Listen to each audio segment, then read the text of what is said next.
안녕하십니까. 거꾸로 투자하는 쇼킹 부동산입니다. 이재명 경기도지사 판도라 상자를 열다 시작해보겠습니다.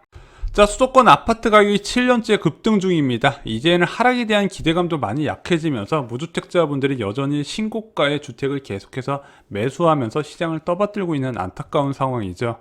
자, 이런 부동산 급등의 주요 원인을 보는 시각은 좀 전문가마다 많이 다릅니다. 정부의 규제 때문에 올렸다는 사람도 많이 있죠. 정부 규제로 공급이 줄었다. 대표적으로 재건축 규제와 양도세 중과 제도를 꼬집으면서 비판하시는 교수님분들 많이 보셨을 겁니다. 아니다. 다주택자 때문에 이제 올라갔다. 주택은 안 부족한데 투기 세력 때문에 가격이 올랐다 주장하시는 분들 많이 있을 겁니다. 마지막으로 높은 분양가 때문에 올렸다. 최근에 시민단체 중심으로 많이 이야기가 나오죠. 정부가 분양가 폭리를 취하면서 집값을 올렸다. 여기에 다주택자도 같은 역할을 했다고 보는 부분이죠. 그래서 보면 이제 정부의 규제 때문에 올렸다고 하는 분들과 다주택자 때문에 올렸다 하는 분들이 항상 상극이에요.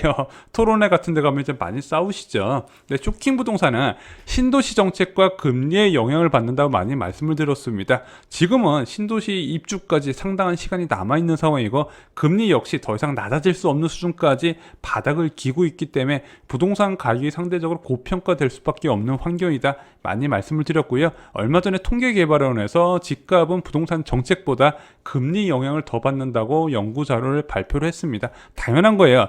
이제 2019년부터는요. 금리가 먼저 낮아지고 나서 주택가격이 급등하고 정부의 대책이 그 뒤에 나왔거든요. 자, 오늘 이재명 경기도지사의 페이스북 글이 화제가 됐습니다. 등록 임대사업자의 특혜 폐지를 주장하고 나선 거예요. 자, 페이스북 글을 보겠습니다. 중병을 고치려면 대중요법이 아니라 원인을 제거하는 근본 치료에 나서야 합니다. 등록된 임대주택만 분당 신도시 10개에 육박하는 160만 채이니 얼마나 많겠냐. 그런데 정부가 이 현황을 공개를 안 하네. 게다가 주택시장을 교란하고 집값 폭등의 주역인 주택 임대사업자에 대한 세제 혜택을 취소하고 금융 혜택을 제한해야 되면서 조세 부담을 강화하는 정책을 세워야 된다. 효과는 빠르고 큰 정책일수록 기득권의 저항은 비례하여 크기 마련이다. 그 기득권의 저항을 맞서면서 이 특혜를 없애야 된다고 주장을 한 거죠. 여기에 여당 의원도 옳다고 같이 힘을 덧붙였습니다. 이규민 의원은 주택 보유 못하겠다 항의 터져 나오면 집값이 안정된다고 본 거죠. 최근에 이 등록 임대사업자 제도가요, 굉장히 뜨거운 이슈입니다. 자, 이 제도에 관련하여 대표되는 네이버 카페가 두 곳이 있습니다. 임사모라고 임대사업자 모임이 있고요. 집값 정상화 시민행동이라 해서 주택 임대사업자의 세금 혜택을 폐지하자고 주장하는 카페도 있습니다. 등록 임대사업자 제도에 따른 의견이 크게 갈려요. 자, 그럼 임대사업자 제도는 무엇이고 왜 실패한 정책인가? 그리고 각자의 입장과 정부의 입장은 무엇인지 한번 정리를 해보겠습니다. 자, 등록 임대사업자는 무엇인가요? 바로 정부가 해야 할 임대주택 공급을 아파트 투자자가 하면 세제 혜택을 준다는 내용이었습니다. 2014년에 도입이 됐어요. 왜냐하면 이 당시에 저금리로 인한 전세 실종, 월세 증가로 주거난이 심각해지자 정부에서 갭 투자자들이 주택을 매수해서 장기간 전세를 주면 세제 혜택을 주겠다고 밝힌 내용이었죠. 자, 계약갱신 시 5% 이내로만 임대료 상한 규제가 있고요. 4년 또는 8년 동안 의무 임대 기간을 충족을 해야 됩니다. 자, 이것을 충족하게 되면요, 부동산 취득, 보유, 처분 단계의 모든 과정에서 세제 혜택을 제공한다는 겁니다. 자, 그리고 여기에는 안 나와 있지만 많은 임대사업자 등록한 사람들이 임대사업자의 거주주택 비과세 혜택을 활용해서 다주택자 주택수를 줄일 때 많이 활용을 했습니다. 이게 어떤 내용이냐? 내가 사는 집이 있고요, 투자로 사는 주택이 하나 있어요. 자, 그러면 이 투자로 사는 주택을 임대사업자로 등록하면은 이 즉시 내가 거주한 주택을 1주택자 비과세 혜택을 받을 수 있는 게 바로 이 임대사업자의 거주주택 비과세 혜택입니다. 그리고 나서 이 투자용 주택은요, 이제 단기로 등록하고 나서 5년 동안 임대해주고 매도하면 혜택을 받을 수 있게 됐어요. 그래서 단기로 등록한 사람들이 한 30% 정도 되고요, 장기로 등록하신 분들이 한 70%가 되는데, 장기로 등록한 경우는 주로 이제 양도소득세 장기보유 특별공제 혜택을 받기 위해서 등록하신 분들이 많아요. 그래서 이것을 이제 8년 정도 등록하면 50% 장기보유 특별공제 혜택 주고 10년 등록하면 70%까지 줬거든요. 그래서 이것을 받으려는 사람들은 장기로 등록하신 분들이 많이 있다, 이렇게 알고 계시면 됩니다.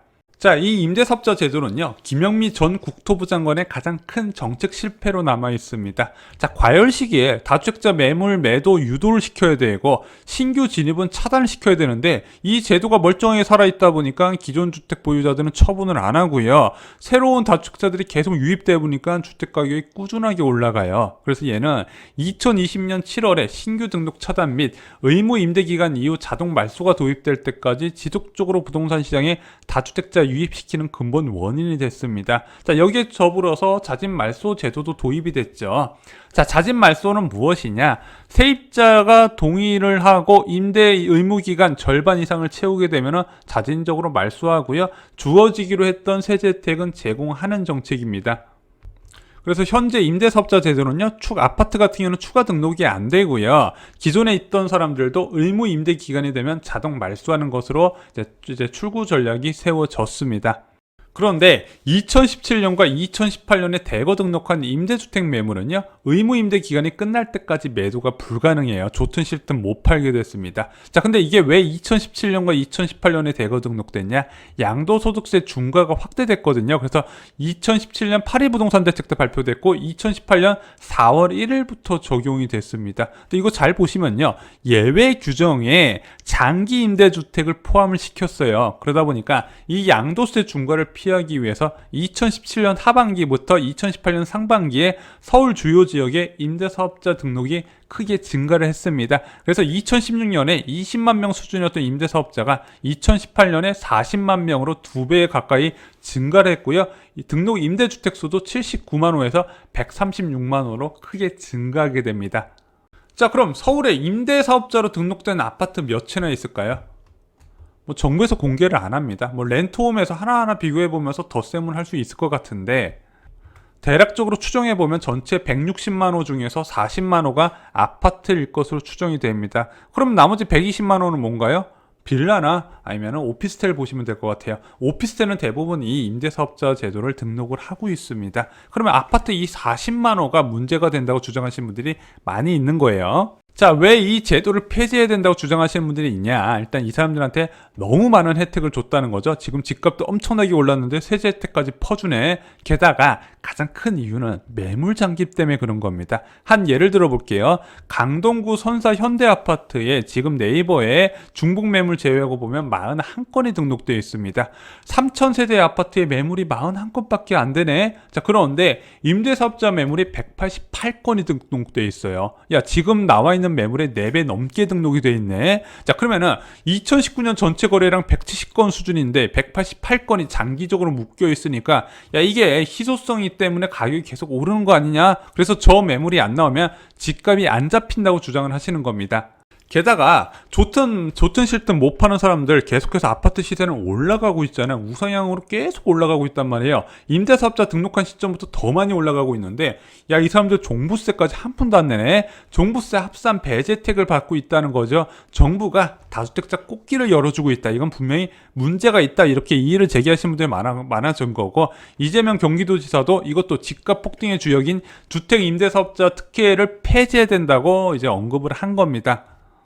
자, 반면 임대사업자들도 나름 불만이 많이 있습니다. 야, 전셋값이 완전 많이 폭등했는데 하나도 못 올려. 작년 하반기부터 전세가격이 정말로 많이 올랐죠. 서울 인기 지역 같은 경우는 그전 가격 대비 거의 60% 올랐다 보시면 될 것 같은데 하나도 못 올리고 있네. 이렇게 서민들의 주거 안정에 기여하고 있는 우리인데, 이번에 자동 말소 제도가 도입되면서 양도소득세 장기부의 특별공제 혜택이 크게 줄어들었다, 이렇게 주장을 하는 겁니다. 원래는 임대사업자 등록하고 10년 동안 임대를 주면요 70% 세금 공제 혜택을 주고요. 8년 동안 등록하면 8년 동안 임대를 주면 50% 공제해 줬거든요. 근데 8년 이후에 자동 다 말소해 버리니까 최대로 받을 수 있는 장특 공제가 50%밖에 안 되는 겁니다. 게다가 임대차 3법 때문에 추가로 2년 더 살게 해줘야 되는 것으로 바뀌었어요. 왜? 주택 임대차 보호법도 별개거든요. 그럼 8년 동안 거주하고 나서 추가로 2년 더 살게 해줘야 되네. 자, 게다가 이 2년은요 종부세 합산 배제도 못 받아요. 또한 여기에 전세 보증보험 가입 의무까지 적용되다 보니까 임대사업자들도 굉장히 정부 정책에 이제 굉장히 불만이 많이 있습니다. 그리고 의외로 팔고 싶은데 못 파는 집주인들도 꽤 있어요. 원래는 2017년, 2018년에 등록했을 때 뭐 금리 인상이든 경기도 입주 물량이든 한번 꼬꾸라지고 그 이후에 장기적인 우상향을 믿고 이제 이 주택을 등록하신 분들이 많이 있는데 생각보다 주택 가격이 많이 올랐어요. 예상치 못한 블랙스완에 초저금리가 지속됐고 2019년, 2020년 급등했단 말이에요. 그럼 이 사람들도 본능적으로 알아요. 야, 이거 신도시 대규모로 입주하기 전에 팔아야 된다. 그런데 팔지를 못하네. 그러면은 전세값도 못 올리고 매도도 못하는데 이재명 경기도지사 주장대로 종부세까지 내라고 이 사람들도 나름 불만이 있는 거예요. 자, 그럼 정부는 어떻게 생각했을까요? 자, 이거 710 부동산 대책 이전에 임대사업자 제도가 개편된다는 거 누구나 다 알고 있었습니다. 정부에서 생각을 했겠죠. 이거 다 확 폐지해버릴까. 그런데 정부에서 내놓은 최종 결정은요, 의무 임대 기간 끝나면 다 자동 말소하는 것으로 바꿨습니다. 그전에는요, 의무 임대 기간 지나도요, 계속 보유하고 있으면 세제 혜택 받았거든요. 그거 없애고 자동적으로 말소시켜버리면서 종부세도 부과받게 하고 이런 식으로 정책을 바꾼 겁니다. 또 하나, 이제 자진말소 제도까지 추가로 도입을 한 거죠. 그래서 8월 7일 날 민간임대주택에 관한 특별법이 국회를 통과하면서 본격적으로 출구 전략이 시작됐습니다. 그래서 지금 폐지를 주장하는 사람들도 정부가 집값을 잡을 의지가 없다고 비난을 하고요. 임대사업자들도요. 정부가 야, 말 바꾸고 지금 혜택을 축소시켰다 비난을 하고 있는 거죠. 자, 정부는 왜 그런 결정을 내렸을까요? 이번 정부의 정책적 실수를 인정하기 싫어서? 아니면은 임대사업자의 반발 때문에 그랬을까요? 자, 여기서 한 사람 더 고려해야 되는 사람들이 있습니다. 누굴까요? 세입자 때문입니다. 자, 우리 집주인이 임대사업자라서 8년간 안심하고 산다. 그래서 이제 부동산에서 여기 장기적으로 전세 가격 많이 못 올리고 살 수 있다고 해서 전세금 1억 더 주고 올려왔는데 주변 전세 시세 3억 올렸지만 집주인이 5천만 원밖에 안 올렸네. 완전 개이득이다. 이렇게 잘 살고 있는 집이요, 전국적으로 100만 호가 넘는다는 얘기예요. 근데 이것을 제도를 하루아침에 폐지해버리잖아요. 그러면은 주변에 전세 가격 많이 올라갔잖아요. 그 오른 전세 가격을 부담해야 되는 세대수도 100만 호 이상 된다는 거죠. 야, 게다가 이 사람들은 정부 정책 믿고 전세금 더 주고 들어왔는데 완전히 낙동강 오리알 신세가 된다. 그래서 정부에서는 이 제도를 함부로 없앨 수가 없었던 겁니다. 그래서 저도 개인적으로 주택 가격이 크게 하락해야 된다고 생각하는 사람 중 하나지만요, 과연 이 임대사업자 제도를 단숨에 폐지해버린 게 맞을 것인가, 그 부분도 한번 이 세입자 입장에서 고려를 해야 된다는 거죠.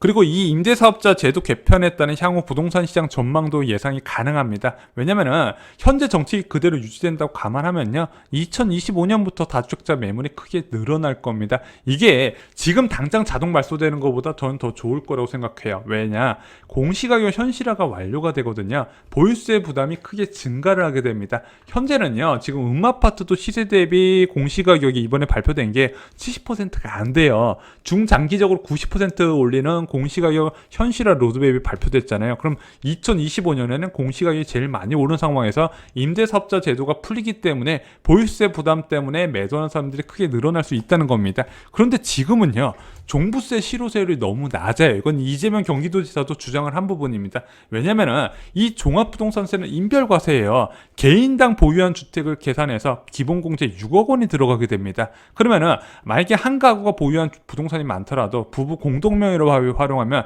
12억까지 공제가 가능하고, 실제 다주택자들은 이런 식으로 명의를 분산해 놨습니다. 그래서 이번에 강화된 종합부동산세 세율 보면 뭐 6% 이런 얘기 나오지만요, 실효세율은 1%에서 크게 못 미치는 경우가 많다는 부분이죠. 이런 상황에서 말소시켜봤자 다주택자들이 매도를 안 할 가능성도 있다는 부분입니다. 게다가 지금 공급도 부족하고 금리도 바닥인 상황이잖아요. 그런데 2025년부터는 3기 신도시가 본격적으로 입주하는데, 이 3기 신도시가 본격적으로 입주할 때 수도권 주택 가격은 항상 하락 사이클로 들어갔다는 거 여러분들이 더 잘 아실 겁니다. 게다가 금리도요, 그 정도 되면 언젠가는 현재 같은 바닥금리는 유지 안 하고 올라가 있겠죠. 그래서 이 시기에 파는 임대사업자는 오히려 지금 파는 것보다 훨씬 더 스트레스를 많이 받게 될 것이다. 개인적으로 이렇게 생각을 하고 있습니다. 이상으로 쇼킹 부동산 마칩니다. 좋아요, 구독, 공유 꼭 부탁드립니다. 감사합니다.